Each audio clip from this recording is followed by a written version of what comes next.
Welcome to law learner. ఈరోజు మనం interesting విషయం తెలుసుకుందాం. ఎస్సీ, ఎస్టీ యాక్ట్‌పై సుప్రీంకోర్టు లేటెస్ట్‌గా ఇచ్చిన జడ్జిమెంట్ గురించి ఈ వీడియోలో మనం తెలుసుకుందాం. దూషణ బహిరంగంగా జరిగి ఉండాలి. అలా నిరూపించగలిగినప్పుడే చెల్లుబాటు. ఎస్సీ, ఎస్టీ కేసులపై సుప్రీంకోర్టు స్పష్టీకరణ.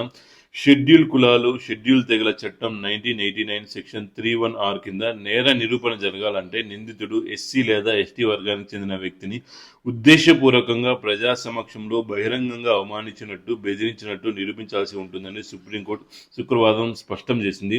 ఒక కేసుకు సంబంధించిన ఘటన 4 గోడల మధ్య జరిగిందని, ఘటన జరిగాక ఫిర్యాదుదారుని సహచరులు ఘటనా స్థలానికి చేరుకున్నారని ఎఫ్ఐఆర్ పేర్కొనడంపై సుప్రీంకోర్టు ఆసక్తికర వ్యాఖ్యలు చేసింది.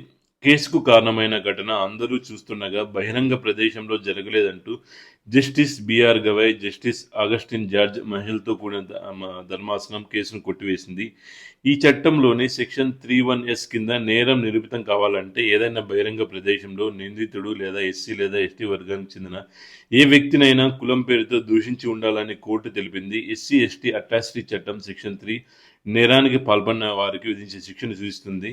ఈ జడ్జిమెంట్‌పై మీ ఒపీనియన్‌ని కామెంట్ రూపంలో తెలియజేయండి. Please subscribe my channel. Thank you for watching video. జై హింద్.